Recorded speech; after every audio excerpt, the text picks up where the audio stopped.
হাজার ব্যস্ততার মধ্যেও ফ্যামিলিকে একটু সময় দেওয়া। যাই হোক, তো আমার বোন চায়নাতে চলে যাবে, আমি ওকে আমার ব্যস্ততার কারণে সময় দিতে পারিনি। দ্যাট ইজ দ্য রিজন যে আজকে একটু ফাস্ট বের হয়েছি, অ্যান্ড দেন চলে গেলাম এয়ারপোর্টে ওকে দিয়ে আসতে। সো আমি অনেক বেশি স্যাড ছিলাম, বাট আমি ওকে বুঝতে দেই নাই। আর স্পেশালি এবার আমি ওকে প্রমিস করছি এবার ও যাওয়ার টাইমে আমি কান্না করব না। মানে আমি অনেক কষ্ট করে কন্ট্রোল মাই সেলফ। এরপর ফাইনালি চলে আসলাম।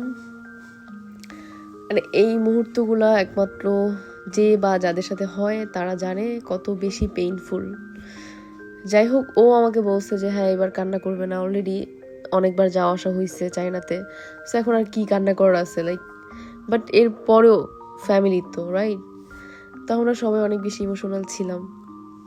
এরপর আমার বোন জাস্ট বারবার আমার দিকে, মানে ও আমার দিকে তাকায় থাকতে পারতেছিল না, মানে ও কান্না করে দিবে এরকম একটা অবস্থা। তো ফাইনালি আমি ওর অনেক বুঝাইতেছিলাম যে আরে ব্যাপার না, যাবি সেই চিল করবি সেই, ও অবশ্য চায়নাতে অনেক চিলমুড়ি থাকে সবসময়, অনেক ভালো থাকে। ফাইনালি আম্মুর ইমোশন, আয় হ্যাঁ আম্মু যে কান্নাটা করছে, বাট আমি তখনও মানে স্টিল আমি কান্না টান্না করবো না, মানে একদম সিরিয়াসলি আমি সত্যি কান্না করি না। মানে আমি এত ইমোশনাল হয়ে গেছি, এরপরে আমি ওর জন্য কান্না করিনি। যাই হোক, আমার বাচ্চাটা চলে যাচ্ছে, বাচ্চাটাকে আমি সময় দিতে পারিনি লাস্ট কিছু শ্যুটের কারণে, আমি অনেক বেশি ব্যস্ত ছিলাম। ফোন দিয়ে অনেক কান্নাকাটি করছে, তুমি কখন আসবা বাসায়, বাট চাইলেও অনেক সময় অনেক কিছু সম্ভব হয় না।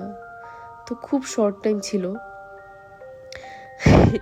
আমি ওকে এত লাভ করি। আমার লাইফে আমার জাস্ট একটাই মেয়ে ফ্রেন্ড, একটা মেয়ের লাইফে লাইক অনেকগুলো মেয়ে ফ্রেন্ড থাকে রাইট, বাট আমার লাইফে একটাই মেয়ে ফ্রেন্ড, বেস্ট ফ্রেন্ড, সেটা আমার নিজের আপন ছোট বোন।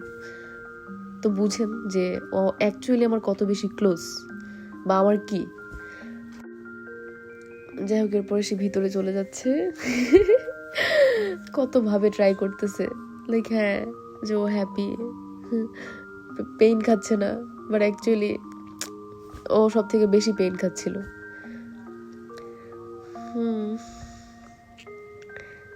বাচ্চাটা বারবার শুধু তাকাচ্ছিল।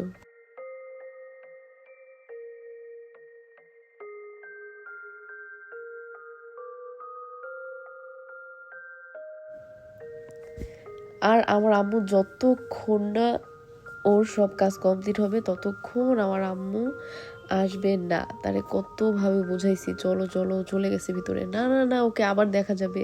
মানে প্রত্যেকটা বার আমার ভাই বোন সবার বেলায় আম্মু এটাই করে।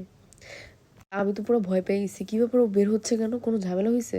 পরে দেখি ওর ওয়েট বেশি হয়ে গেছিলো জামা কাপড়ের, ওর ব্যাগটা হাতে নিতে দিচ্ছিল না, যার কারণে ও ব্যাগটা ট্রলিতে নিচ্ছিল। বিকজ ব্যাগ ছাড়া তো মানে কি করবে, লাইক ও তো কোচ, সো ওর তো আজকে যাবে কালকে থেকে ওর শুরু হয়ে যাবে ওর ডিউটি।